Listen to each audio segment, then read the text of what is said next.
The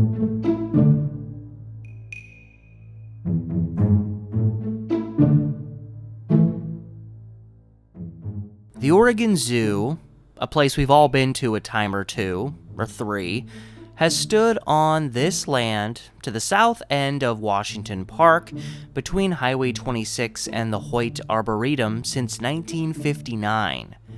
It's a prime go-to spot in the Portland area, like most zoos are. Everyone knows where the zoo is, but it wasn't always right here. A zoo in Portland dates back to the late 1880s, making it the oldest zoo in existence west of the Mississippi River. And, technically, it originated with a small vacant lot in downtown Portland.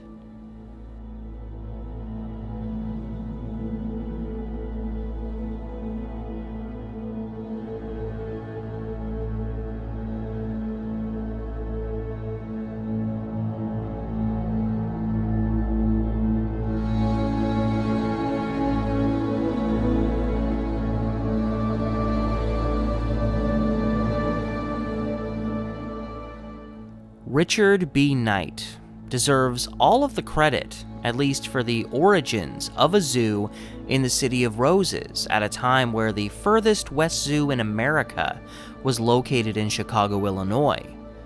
Originally born in England, Knight served as a sailor for a time before settling in Portland and turning to a career as a druggist, opening a shop in 1882. By 1887, he was running his drugstore out of a storefront located near the southeast corner of 4th Avenue and Morrison Street in downtown.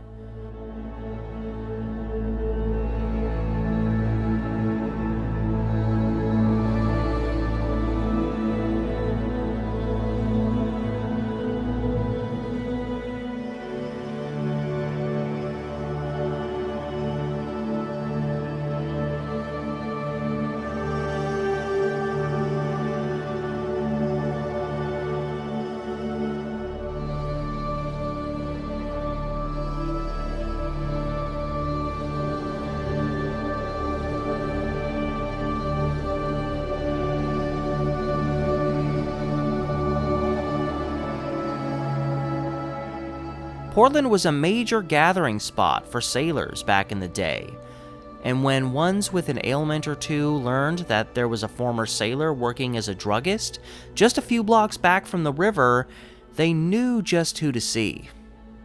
And while some sailors paid in cash, like one would expect, others had a unique way of offering up payment, that being in the form of animals they had collected during their ventures.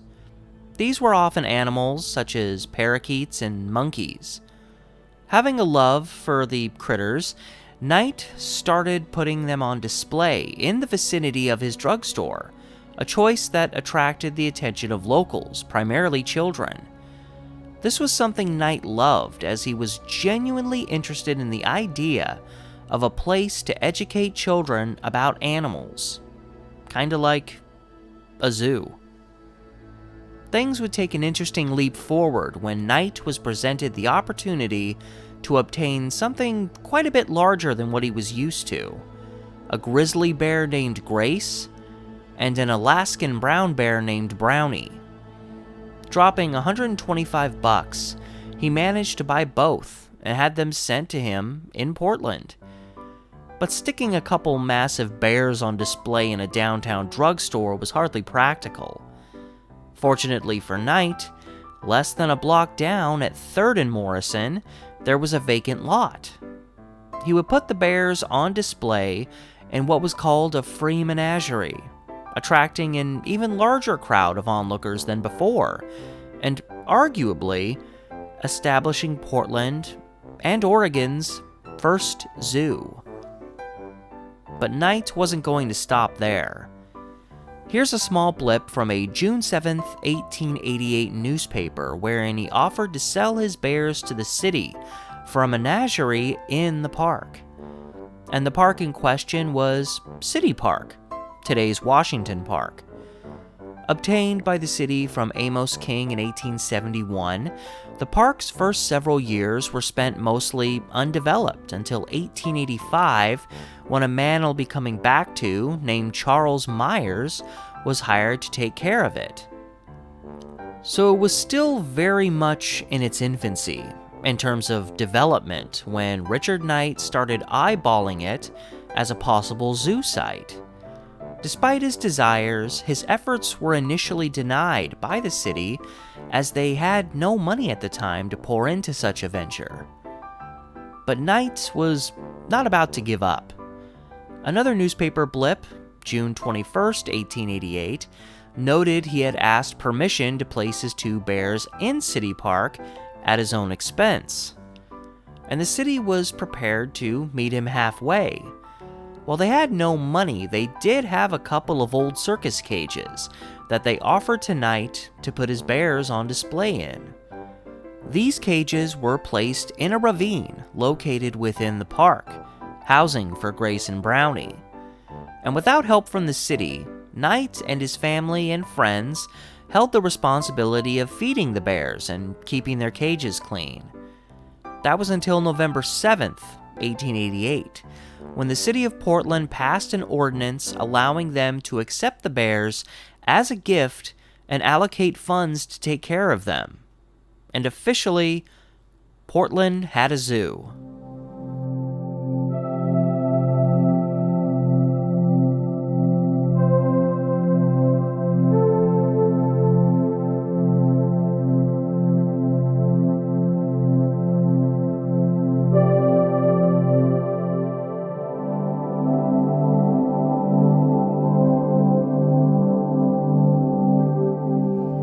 So here we are, Washington Park.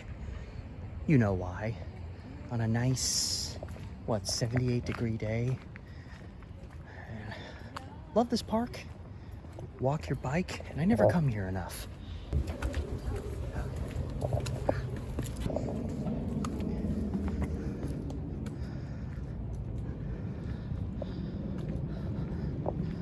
This is when you know you've made it.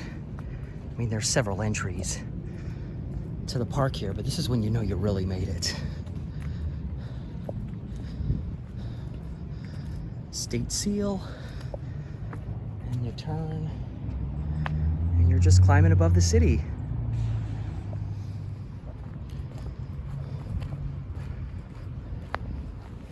I know they've worked on this reservoir for a long time, so it's gonna look nice and clean.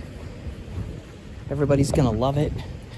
And it's where the first zoo was located, specifically Reservoir 3, which is this one right here.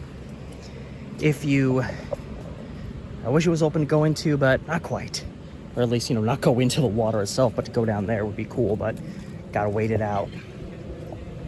Let's try to get to the other side of this, kind of give you a full view around, but yeah, a lot of work done on this. It's been, I swear I remember coming up here like 6 years ago when they were working on this. But, and they described it as when they found a place for the first zoo that wasn't, on the block that Mr. Knight, the druggist, was working on. They talked about being in a ravine in Washington Park. And that's pretty much what this is. I mean, you've got some hill, only a little bit of hill over there. There may have been more once upon a time. Then you've got the hill going up over this way, kind of heading off more towards the Rose Gardens and the Japanese Gardens, which play a role in this story. And so it was just down here in this ravine. And, of course, ultimately removed so that they could build the reservoir here. While a complete history of the city's zoo prior to its present location would carry on into the late 1950s, I want to keep the focus here on those earliest and, in some ways, strangest years.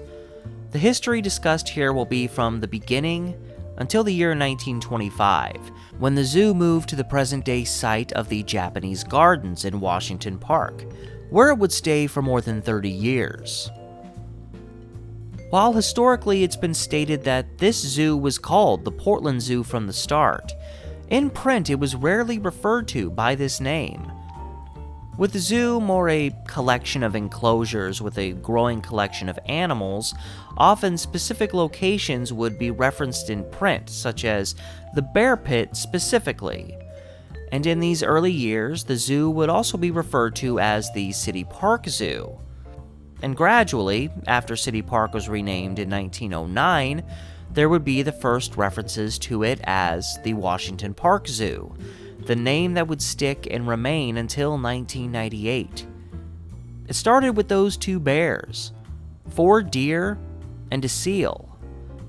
Now, once the zoo fell into the control of the city, Richard Knight's authority ended, and while people were probably pretty excited about this new zoo, the city wasn't exactly packed with animal experts.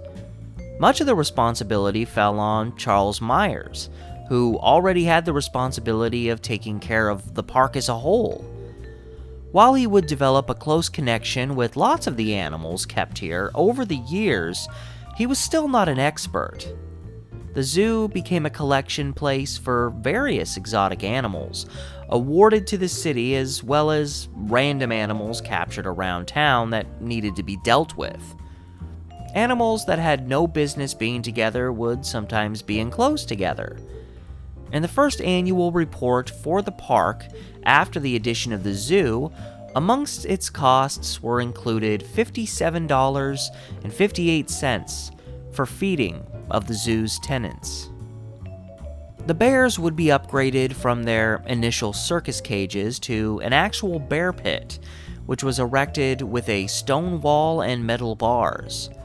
It was described as being so well built that it would last the duration of the park itself, something destined to not happen. By 1905, they were already upgrading to a new bear pit that, dispelling with the concept of a pit, would actually be elevated above ground, giving people a better, more direct view of these massive specimens. As more animals were added, what was called a sprinkle cart would be used to provide water to them. By 1891, a large monkey cage had been added that captured a lot of attention and peculiar looks, as it also frequently housed a collection of squirrels and even a badger. The zoo would grow rapidly from its humble beginnings, reaching a reported number of 341 animals by 1894, a number that included bears, of course, wildcats, skunks, monkeys, a kangaroo, various species of birds, and so much more.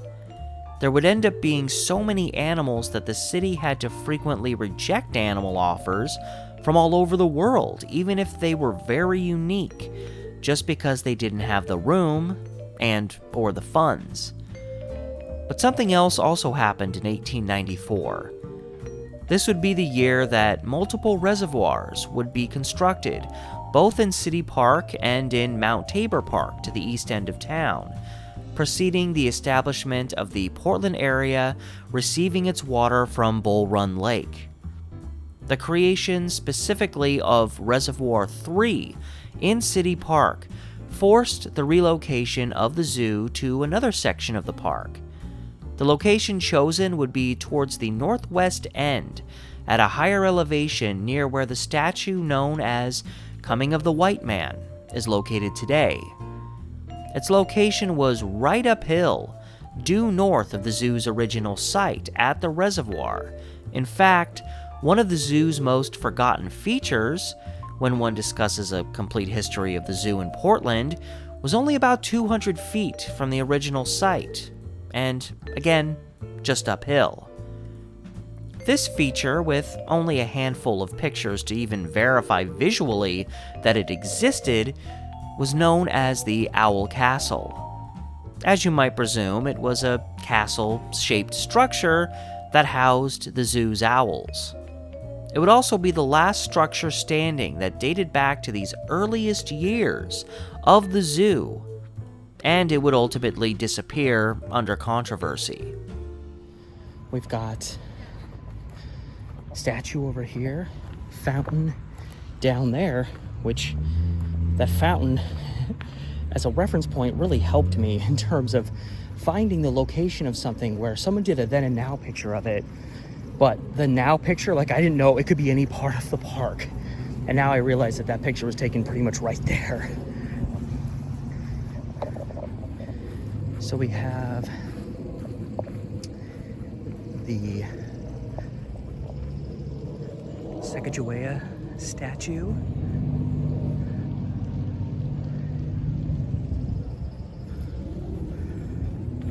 Alongside, erected by the women of the United States in memory of Sacagawea, the only woman in the Lewis and Clark expedition, and in honor of the pioneer mother of Old Oregon. And then right over here, we have the fountain. I don't know if I've been here when the fountain's actually working. I usually end up here in like the winter or something. And as I understand, there was a little, I think, a cherub up here, because I think it was originally called like the Cherub Fountain.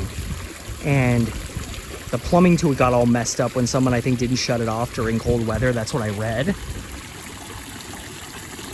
But if you turn and look north, right over here, this is where the Owl Castle was. So like just feet from the fountain. So I was able to use that as a reference point to find exactly where it was located. And it was right here. So you can see, as an aspect of the zoo, the way it's described suggests that everything was like way further off in there, but there was something right here. This is where the Owl Castle was located. And then if you turn and look, the reservoir is right on the other side of that fence. So the zoo didn't really, I mean, altogether, some things were further away than others, but the zoo did not really move all that far away from its original location.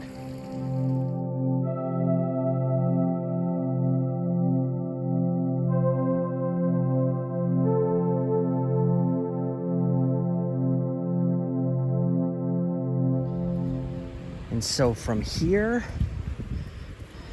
they simply moved over here. Nice quick trip. I mean, they had a lot of animals by 1894, so hopefully it wasn't the most complicated thing in the universe getting them relocated this short distance. I'm sure some of the larger animals had to lure them out with a big old piece of meat, which, I mean, they actually started pulling back on the amount of meat they could give to the animals. The zoo actually suffered a lot during World War I because things were being rationed, and people were like, why are we wasting our meat on these zoo animals when we have to ration? And so, yeah, the mid to late 1910s, not a great time for the zoo. After the zoo moved, the Owl Castle remained in its place for some time after, an interesting artifact of the past, and probably a cool spot for kids to play around in. It would remain in place, generally abandoned, up until 1963. The following year, a man named Francis Murnane of the Portland Art Commission was shocked when he took some visitors to see the cool old Owl Castle to see it was gone, mysteriously. Genuinely pissed, Murnane confronted the city council on the matter and was told by Commissioner Ormond Bean that it had been torn down because people had started using it to carry on, quote, objectionable activities. We all know what that means. The park superintendent at the time, Harry Buckley, didn't mince words, stating the structure served no purpose, was a potential hazard, and that nobody cared because no one by the 60s remembered what it was used for. And Murnane's response was that the Park Bureau overstepped their bounds and took away something from the people. He would be quoted to say, "Portland's public treasures could not be replaced at a cost of $1 million. It isn't good business sense to allow them to be destroyed or to deteriorate. And from a civic, historic, and cultural standpoint, it's even worse." And I gotta say, I wish it was still here. But as far as architecture that's still around, there is one piece still left over in Washington Park in the vicinity of the former zoo, although how much longer it will be here is still left to question. I got some video. It's really rough because it's old video. Back in late 2016. This is the old maintenance building that it is said was originally an enclosure for the bears. Now, well, here's the thing. The zoo was moved in 1925. And by the end of 1924, they already knew it was going to get relocated. So this was not going to be the zoo for much longer. And all the documentation says this building was built in 1926. So, I mean, did they just keep the bears here for a while? I mean, it's not too far away, but you got to go a ways up that way to get to the Japanese gardens where the zoo got moved to. So I find that kind of interesting that this was apparently specifically used for the bears at the zoo, even though it was built the year after the zoo moved away from here. Whatever the case, it's been sitting here vacant for years. I think actually when I visited here the first time, it was a couple of months before they officially stopped using it.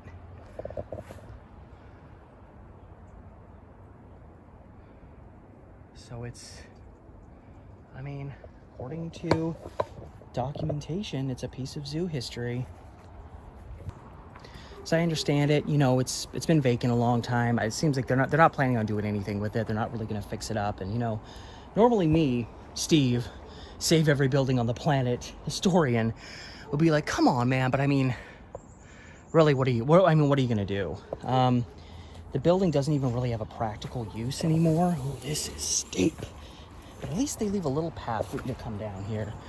But yeah, really, what are you going to do? What are you going to do with this? It seems like they're content to just leave it here, which, you know what? I'm good with that. That's good enough for me. It's collapsing. It's moss covered, but it's beautiful.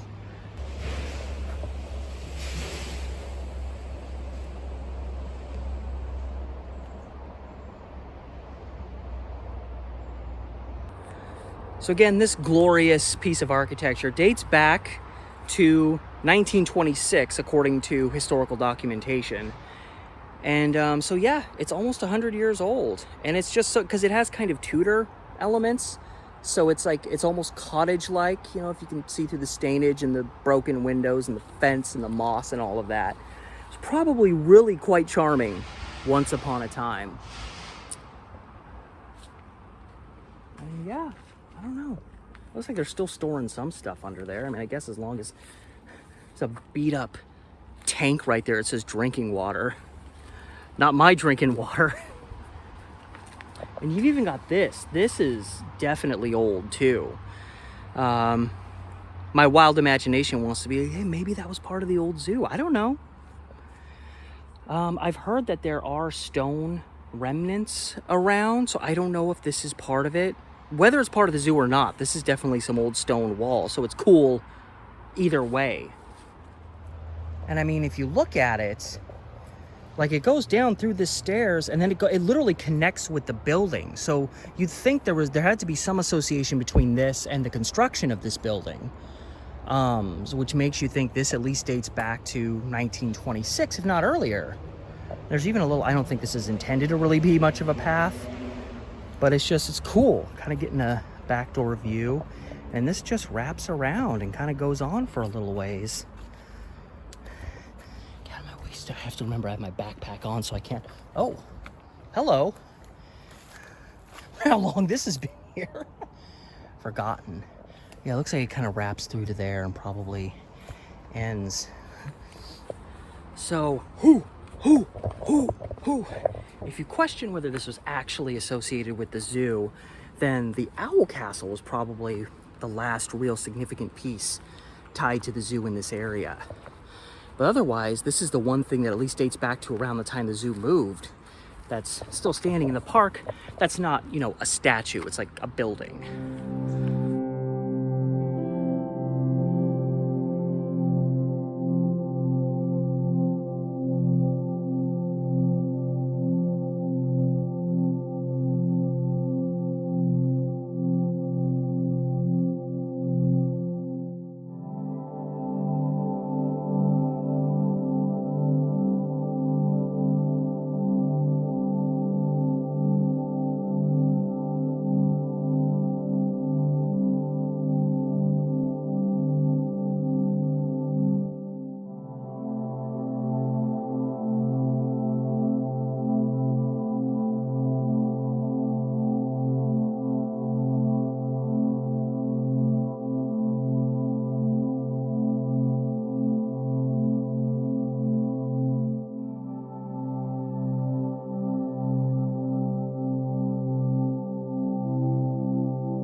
this second version of the zoo, standing towards the northwest end of the park, was between the area where this owl castle was and Burnside Street, just down the hill.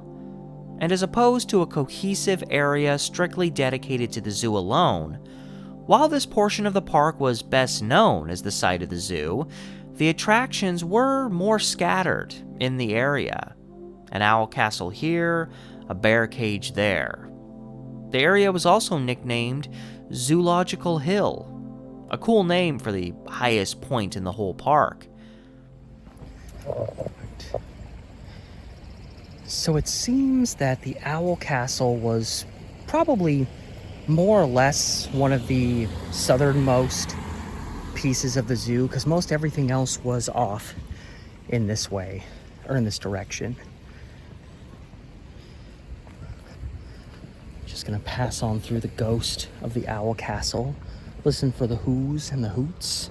This is a lot of where the zoo was kind of up over here, but it kind of shows you again that this place was so scattered around. It wasn't a coordinated, like everything in one place type of zoo, because you got most everything off this way, and then you just randomly have an owl castle over here. And I found a picture of some animals fenced off, like on the other side over by the reservoir, and I don't know if that was just some animals being kept somewhere, or if it was more, or if that was actually like zoo animals. I really don't know.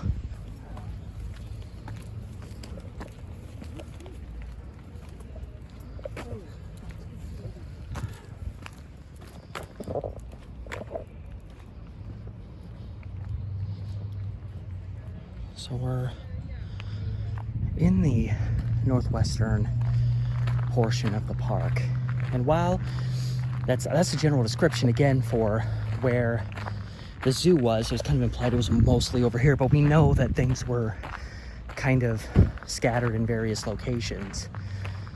So for all we know, and the photographic record is so meek in terms of this early zoo, you have like one or two pictures really capturing a certain area, and then you have but then like any other pictures, you have their close-ups of animals, or they're like pictures of like the bear pit specifically. So there could have been something right through here, at least one thing, and we wouldn't necessarily know. And the general consensus is that like a marker to use today to know where the zoo was located is the Coming of the White Man statue, which is right up the hill here. So yeah, the more I think about it, there probably was at least one or two things in here where between the statue and the owl castle had to be something.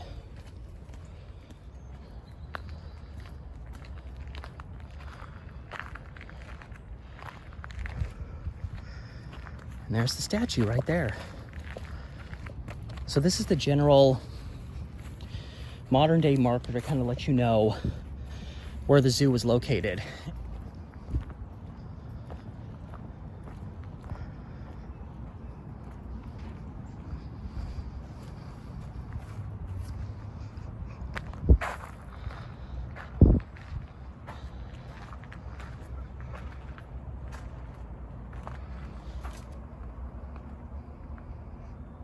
Coming of the White Man. No worries, just a couple white guys showed up in town in the 1840s and just claimed a bunch of the natives' land. No big deal, right? I mean, that's how most, especially out west, I don't know why I'm saying that. That's how a lot of cities started. You just took the land from the natives. Ain't no doubt about it. So yeah, we are in prime zoo territory. There's a bench over here. Now I know, again, it's one of those things where they did a then and now picture, and someone said like where the bear pit was. They showed a picture, and it was just a picture of a bench with some flowers behind it. So I can't say for certain This might have been where the bear pit was located. Do not quote me on that. Actually, I don't know, because this bench, I mean, they could have replaced the bench. This bench looks bigger than the bench in the picture that I saw. All right, so from the Coming of the White Man statue, so yeah, the zoo would have just been kind of peppered through here. And again, even beyond. And then you turn and look this way, because it was pretty much the northwestern edge of the park, which is where we're in. And so you get to the edge of the park here. It's probably convenient, again, with the zoo being the most popular attraction in the park, it was convenient that it was right next to Burnside, which is right down here. Of course, way back when, this stretch of Burnside was considered Washington. Washington and Burnside came together, and when they did, it became Washington Street. And then later on, they changed it and made it Burnside. So Burnside's right down there, wrapping through here, and this used to be one of the primary, I mean, it still is an entrance to the park, but this used to be one of the more primary ones. And I feel like, you know, in terms of charm, the way I came in with the column, and, you know, it's very elaborate. You've got, you know, you really know you're coming into a park at that point. So I feel like that's more the main entrance, but there's so many different ways to enter this park. Through the 1890s, the zoo was still run at the level of an amateur establishment, primarily run by Arthur Morgan lookalike Charles Myers, who I mentioned before, a man who had the responsibility of overlooking the whole park. His dedication was unmatched up until the end of his reign.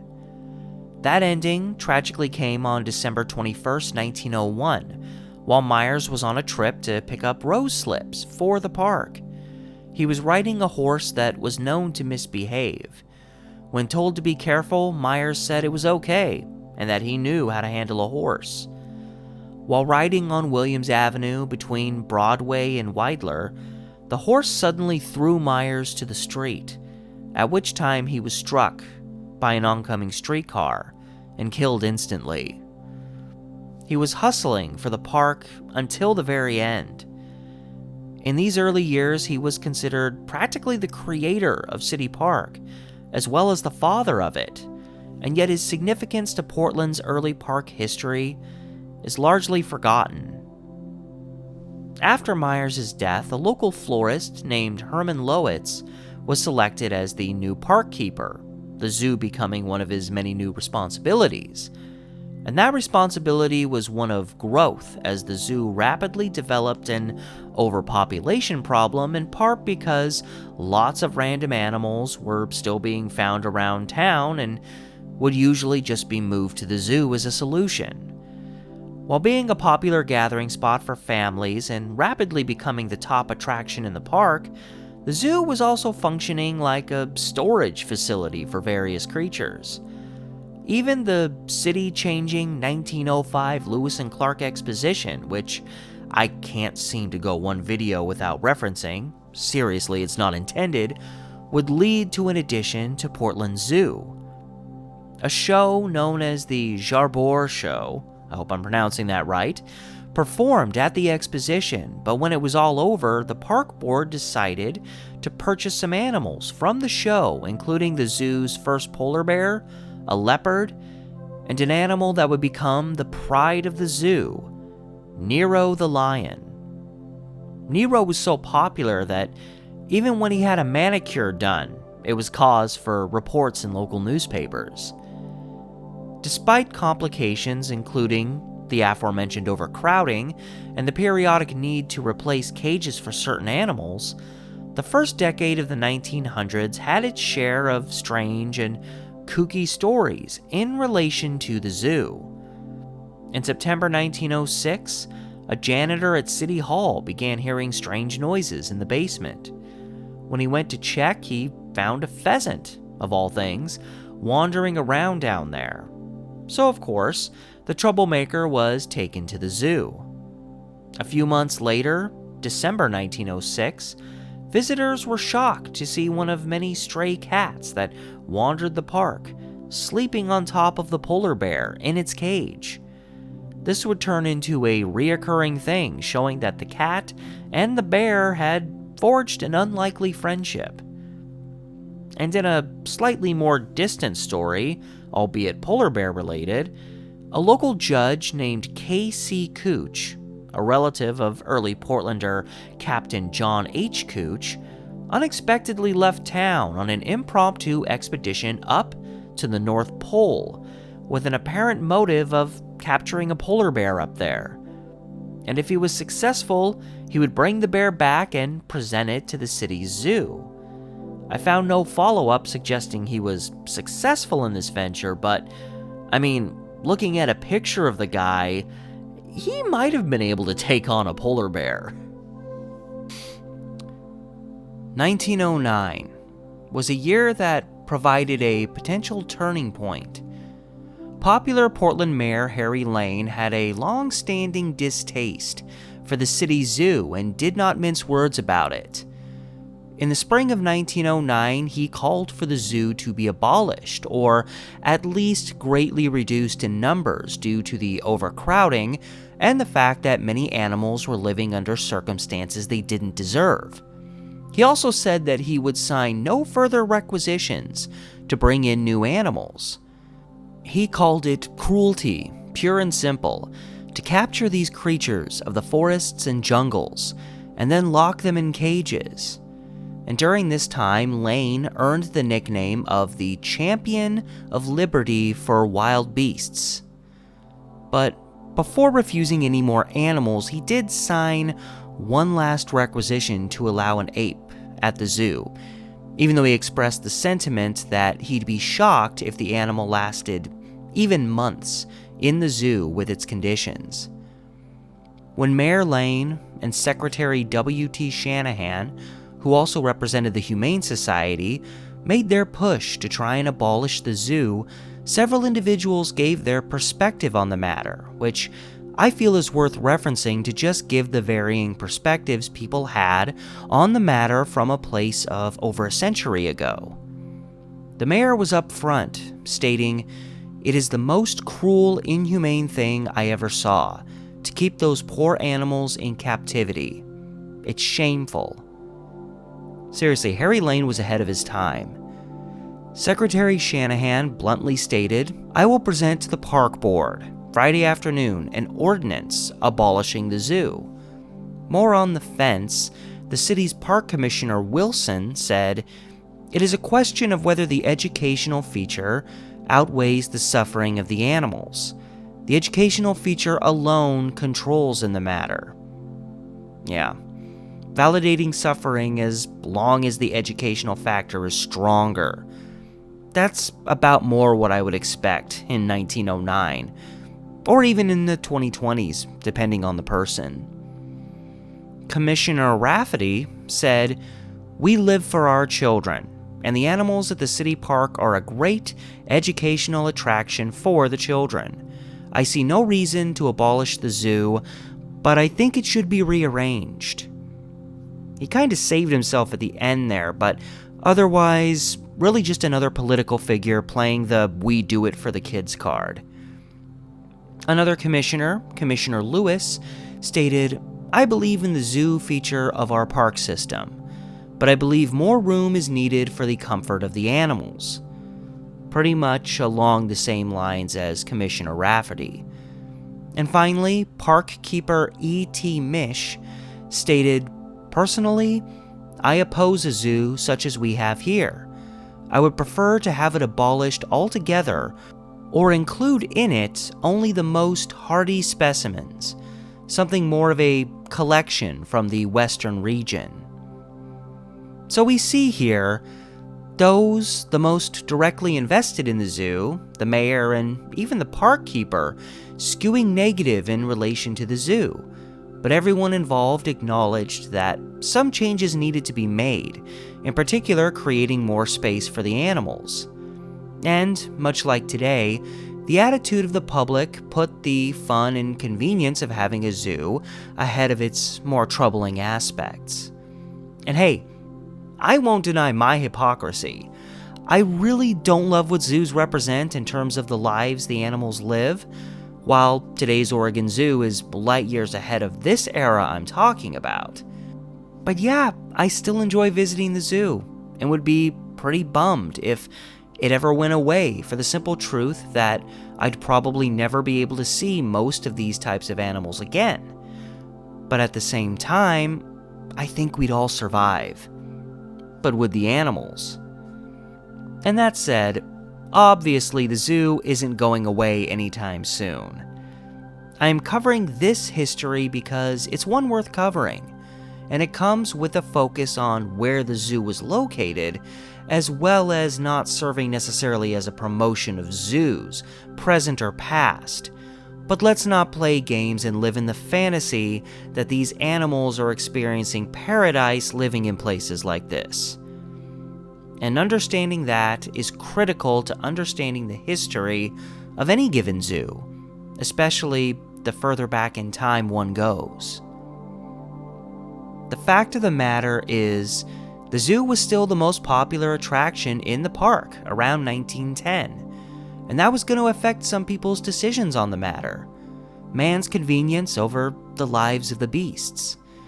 And as is common in history, again, the children were used as justification to keep the zoo going, whatever the circumstances.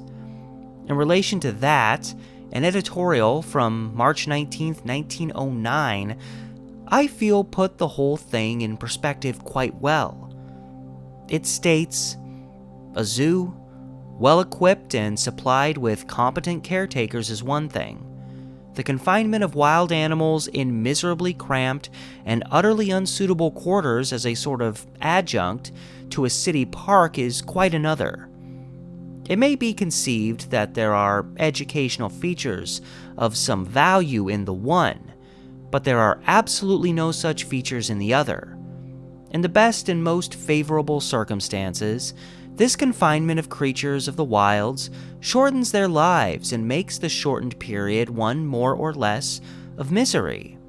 Certainly our children cannot be educated in any of the humane instincts or attributes by seeing the unalleviated suffering so manifest and so deliberately inflicted in and upon cruel imprisoned animals.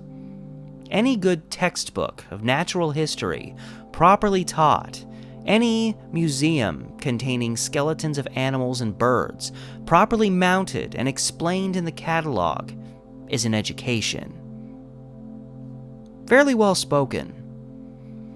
And it was not to Mayor Lane's advantage that other members on the council at the time weren't that invested in getting rid of the zoo, even when Park Superintendent Mish gave them a direct outline of which animals should be moved and which animals should stay, primarily based on the Portland area's climate. And the truly sad and disgusting circumstance of the time is that when the subject of removing animals from zoos, because they were too cruel, was brought up, the solution of just killing the animal would come up almost as often as relocating them. So there was an attitude that some animals didn't belong there, but sometimes the appropriate solution to alleviate the cruelty was further cruelty. With things at an impasse and the acknowledged need to revamp the zoo if it wasn't going to go away, the first of several plans to relocate the zoo took its form. In March 1910, not only had the now former Mayor Lane called out issues with it, but local residents living in their classy West Hill homes around the former city park, recently renamed Washington Park, were also complaining. Some residents claimed the animals were causing vandalism, and there were also ongoing complaints about the jungle noises, constantly heard day and night. The objective then became to move the zoo out of Washington Park altogether. And I could even see it for myself. Here's here's where a lot of the zoo was. And then you look right over here and you've got homes. So you can see how close people really did live to the zoo here when they complained about all the noises being made through here. I mean, some people were living right across the street 4 suggestions for a new location were Columbia Park in the Portsmouth neighborhood of North Portland, Peninsula Park, not too far away in St. John's, Mount Tabor Park off in southeast Portland, and Fulton Park in southwest Portland. But most interesting and thought-provoking, a John B. Cordray suggested he could take the zoo's animals at his park if the zoo were to be closed down. And Cordray's park was the, still operating today, Oaks Park in Selwood. Just imagine Oaks Park with the Oregon Zoo jammed in right next door, and even with the Oaks Bottom Wildlife Reserve close by. But none of these new locations would pan out. The complaints continued, the concern over costs lingered, and the months passed. By November 1910, the city's Park Bureau said they had a new site lined up, but they weren't going to reveal what it was yet. But they at least acknowledged that they wanted a state-of-the-art location compared to what they had, and wanted a location consisting of around 300 to 400 acres. Pretty lofty demand. And to move the animals, the process was at least projected to be very simple. A large cage would be placed next to the animal's enclosure. They would be hustled into that cage, which would then be placed on a truck and driven to the new location. And just for reference, it was reported at this time that there were 408 birds and 175 other animals in total at the zoo. 100 of those 175 were guinea pigs.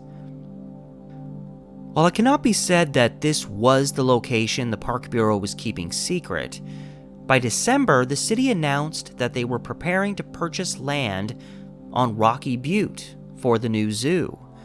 Another thought-provoking possibility. Granted, it was likely for the best that this never happened. But just imagine for a second passing by the towering Rocky Butte and there's nothing but wild animals roaming around up there. Fortunately or unfortunately, this would end up being one of those plans that never passed the "we've got a deal in the works" phase. This relocation plan would fade into the background for a couple of years, with a large cleanup project happening in 1913, only for 1914 to come along and the Portland City Council began to chase the possibility of moving the zoo again. But this once again went nowhere, with passive discussions about needing a new zoo not being revived until 1917. And by this time, the zoo was regularly referred to by the name that would stay with it for decades, the Washington Park Zoo. But while the zoo remained in its northwest park site, as with the first decade of the 1900s, the 1910s brought on a succession of both funny and jarring stories related to it. It happens when you go into the world of wild animals. Leaning more into the jarring and disturbing direction, on November 3, 1911, a crew of construction workers were working near the zoo when they discovered 10 sticks of nitroglycerin wired to a clock to blow at a certain time. Fortunately, these rigged explosives malfunctioned. It was believed, based on where they were found, that had they gone off as planned, it would have likely done serious damage to the zoo and its inhabitants. A further search unearthed several other sticks of nitroglycerin that, had they all gone off, could have blasted away the whole hill that the zoo stood upon, hurling land down on Burnside Street, which was still Washington Street at the time. It was never established who was responsible for this, and the theory went around that it may have been the work of a disgruntled local who'd become tired of waiting for this loud zoo to get moved. Luckily, that horrid tragedy never occurred, and this would not be the only near tragedy to happen at the zoo during this decade. On January 4th, 1917, Charles Herman well-respected operator of the zoo, started hearing a clatter close by and ventured outside to discover the noises he heard were from Jojo, one of the zoo's large monkeys. Jojo had begun screaming and thrashing about after noticing a fire had sparked in the chimney of a nearby heating plant, something that likely would have gone unnoticed for perhaps too long. But Herman was able to address the matter quickly and put the fire out. The total cost of the damage done? $5. Herman would work the zoo a long time, even surviving a bear attack in 1915. On a lighter note, the zoo personnel did have fun from time to time with their creatures, one instance being the names that they gave to new arrivals. The 1912 presidential election was best known for former President Theodore Roosevelt launching a third-party campaign that split the Republican vote with sitting President William Howard Taft, allowing Democrat Woodrow Wilson to win by a landslide, making him the first Democratic president in 20 years. With the November election still fresh in everyone's minds, come 1913, the zoo obtained 3 new bull elks that were ultimately named Woodrow Wilson, Theodore Roosevelt, and William Taft. There was also an elk around at this time named after former Mayor Harry Lane.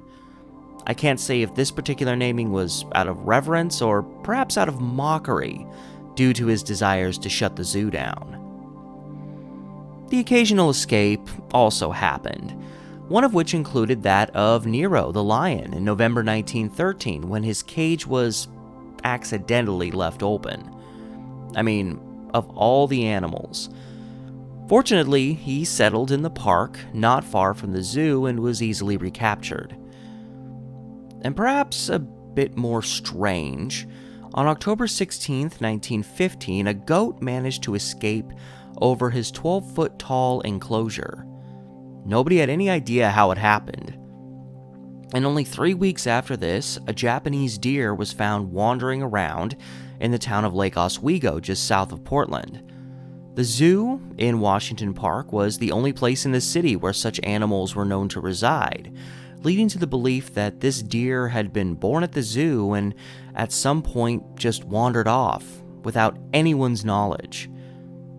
And come March 1916, a Mrs. C.L. Bender, who lived at today's Southeast 48th and Harrison, was shocked to see a pigeon lingering outside of her home.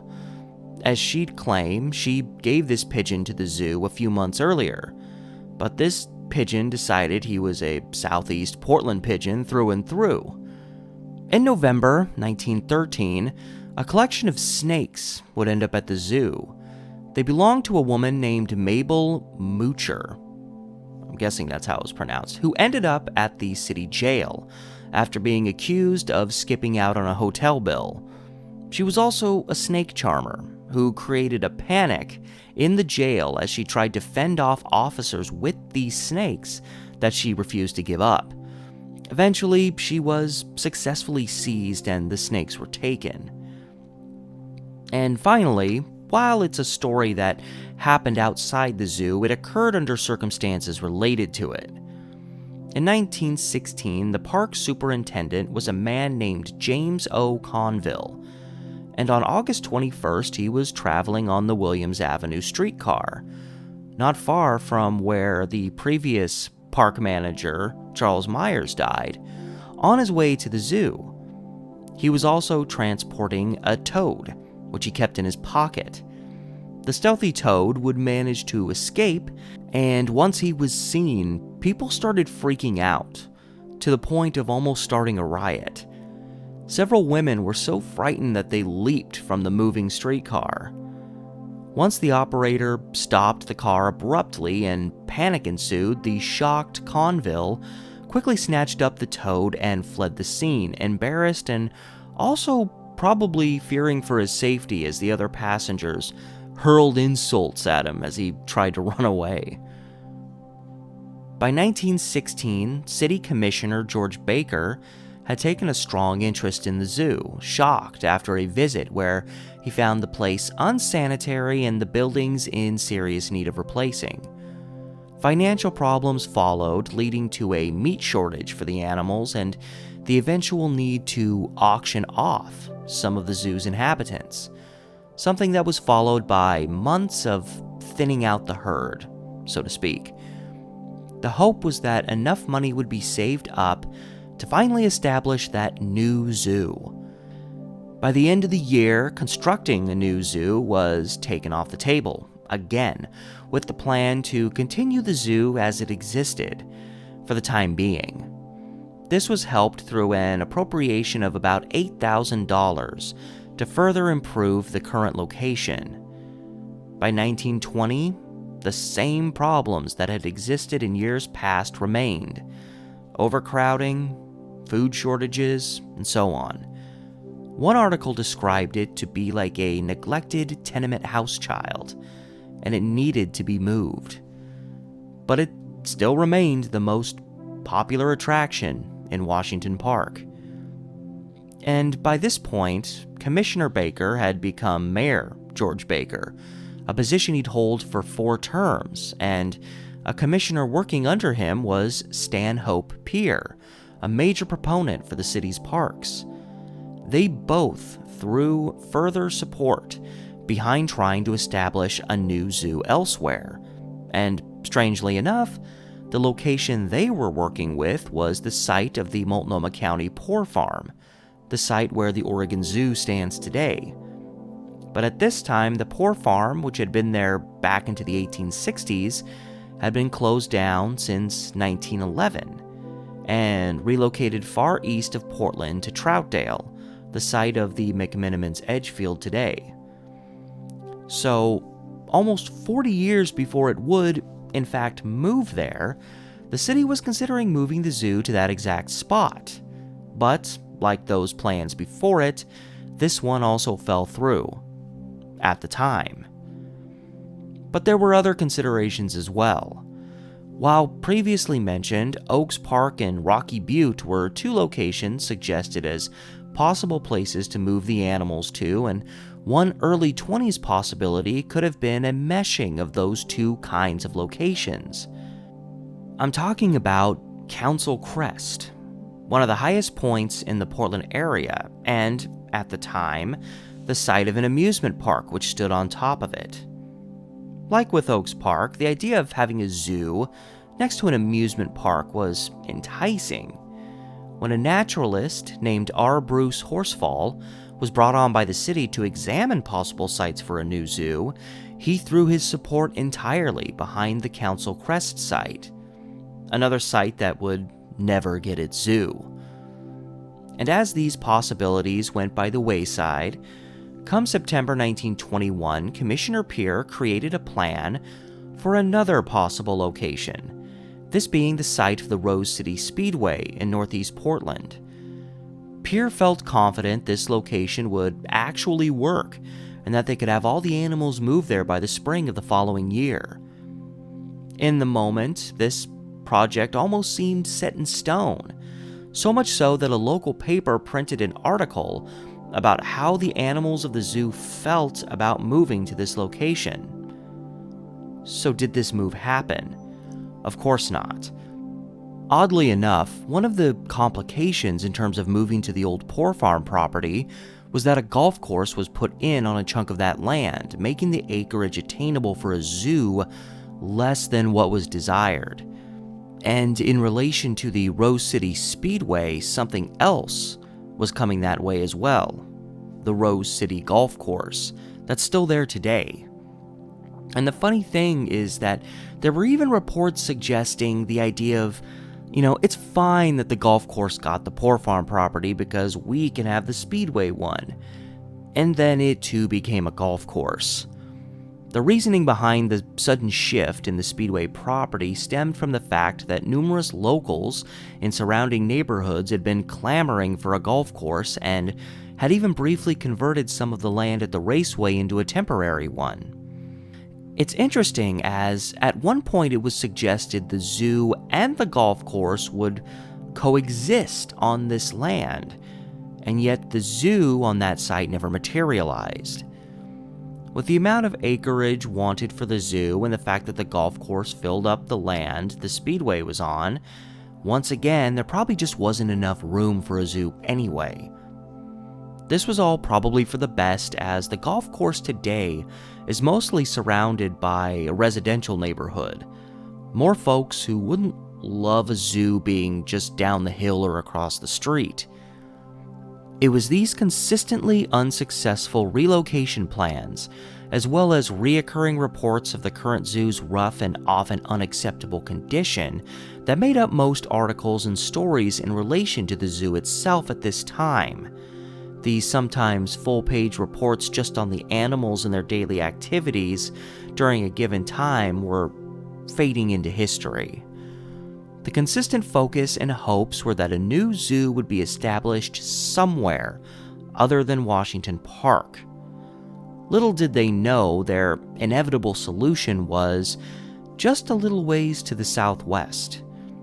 At the start of 1924, the city was still trying to handle the situation, but at least recognizing how dire the situation had become at that point. The possibility of obtaining land that was in control of the Water Bureau began to float around. In a January report submitted by Park Superintendent C.P. Kaiser, it stated, "Our city can, and should, support a creditable exhibit of animal specimens for its educational and pleasure-affording value to children, if for no better reason. At present, we have no suitable site for a zoo. We should acquire the sector between Washington Park, the West Hill Golf Course, and the Canyon Road, and develop a park which might adequately provide a layout for the zoo." So they still didn't know, but they had an idea of where to look next. And with no other fresh ideas coming to mind, and most past opportunities long since becoming no longer possible, by the end of the year, the Park Bureau had successfully purchased this land from the Water Bureau with plans for a brand new zoo, about 15 years after such ideas first seriously took off. And as you start venturing downhill and kind of exiting the primary region where the zoo was, there is the Holocaust Memorial that's literally placed right down there. So even that's located in the general vicinity of where, at least the southern edge of where the zoo was once located.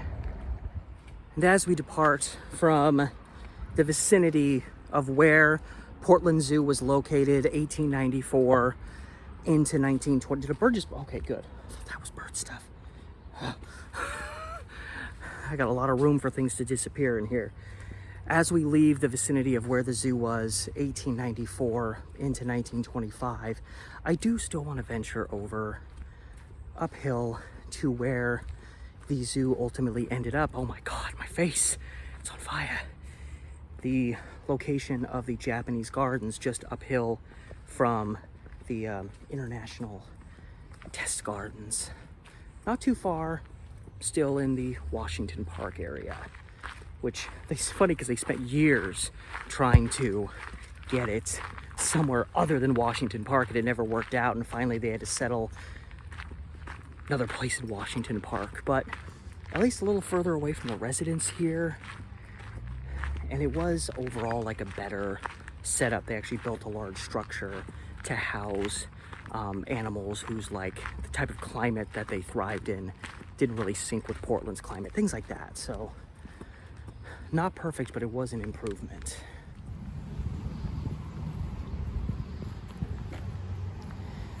And it's unfortunate that by the time they moved the animals to the new zoo, it didn't really get a lot of press. It just kind of happened. I feel like with more time, less and less people really cared about the zoo in terms of like it getting in like newspapers and stuff. But as I start, I'm gonna have to cross the street here, whatever this is. As you can see, rose gardens and Japanese gardens are right up this way. So not too far, but still bit of a job to relocate so many animals. Starting to see some plant life, some little representations that make you think there might be a rose garden nearby. I recognize this spot. I filmed an opening scene for one of my movies here. We wanted to film it in the park, but the security guy came and told us you gotta have a permit, so we went down on the sidewalk right next to it. Figured he can't stop us, and we filmed a scene right here. We're getting closer. Another thing I want to do a video on at some point.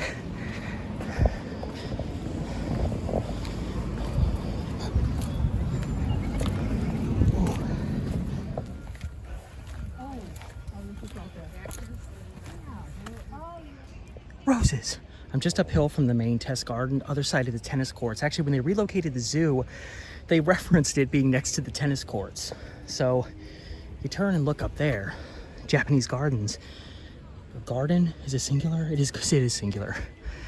This is where the zoo relocated to in 1925, and then in the late 1950s, relocated to the present day site, which is way off that way. A lot more hill climbing to get there. So this is where, at least in terms of the history I'm telling, when all is said and done, this is where the zoo ended up. So again, not too far. I walked from the site of the former zoo. I got here in like, 7 minutes on foot. And yeah, I would stay here for a little over 30 years. Yeah, I would have filmed a little bit more like anybody want to play some tennis? I would have filmed a little bit more in the rose gardens themselves, but there's like hundreds of people out here today, which again, good. It's great to see so many people out. Well, also, it rained all weekend. We literally started the summer with a bunch of rain. So it's gonna be like 78 today. Pretty warm, not terrible. I mean, for Portland people, some people would probably love a nice, cool 78-degree day, but hundreds of people out here, really nice to see. Rose garden, Japanese garden, don't matter, there's lots of people there. Groundbreaking for the new zoo happened on March 17, 1925, with the land being leveled off, trees removed to make space, and construction soon to follow on a large building to house the animals that needed to live under a particular climate that Portland could never or not always provide. Once the work was altogether completed, the animals were finally removed from their more than 30-year-old home, and the worn-out cages, pits, and enclosures that once kept them were broken down, leaving little evidence left to tell anyone that there once was a zoo right in this area. Then again, the zoo's new site at the present-day Japanese garden is likely another forgotten location to those not old enough to remember or those who just don't know this aspect of Portland history. And like its placement to the northwest end of Washington Park, the new zoo at the Japanese garden site would also last just over 30 years, continuing on the history from those earlier years. And then the present-day site at the old Poor Farm was obtained for a new zoo that would open in 1959. At this same time, work was being done on the Washington Park and Zoo Railway, originally the Portland Zoo Railway, a train line running through the park and, interestingly enough, had its station placed just a short distance away from the Japanese garden, where the zoo once stood. And the zoo remains here to this day, one change being its name to the Oregon Zoo, which occurred in 1998. I get the name change, but I always preferred the name Washington Park Zoo. And there are very few reminders anywhere else in the park as to these other previous locations. Without knowing, you'd probably never guess exactly what once existed out here. But there is one more little reminder of the past. Granted, it's associated with the Japanese Garden Zoo, but it's still a rare reminder of this particular history.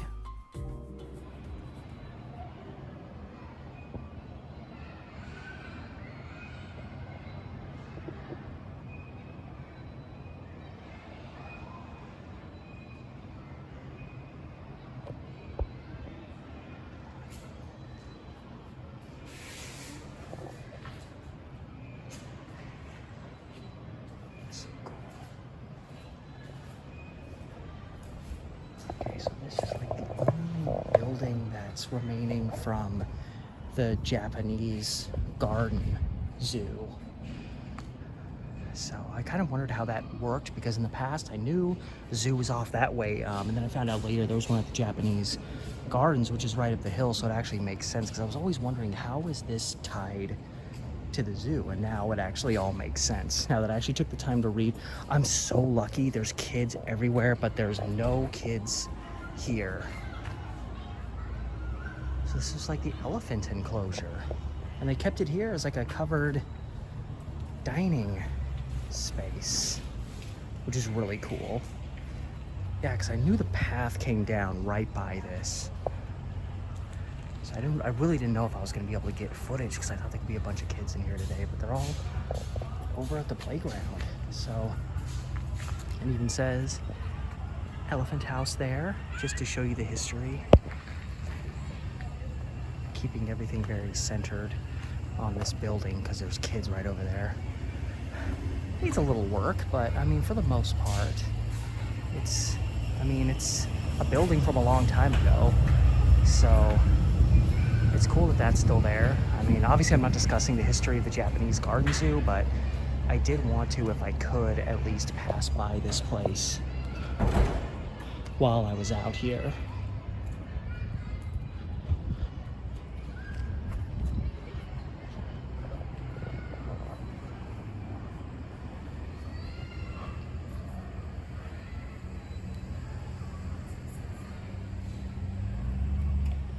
I seriously thought there was no chance in hell I was gonna be able to get video of that without getting like 30 kids in the shot. But they're all at the playground. They're all having fun on the other side. So, you know, for a moment, it was open up for me to visit. And like, if it was, I wanted to definitely get a shot of it, even though it doesn't tie, because it's still a piece of zoo history. And so it's wild considering the number of alternate possible places for zoos that have come up in the past, especially way back during this period that I'm focusing on, that the zoo's really been in 4 different places, and they're all in the Washington Park area. It's, you know, like logistically, it's like, okay, well, it's probably easier to just move it over here than have to move it way over to the east side or way south or way north. But when you think about it, it's a history that dates back to 1888. You know, pushing 140 years ago, and the zoo has always stayed in the vicinity of this park. I don't know. I think that's pretty damn cool.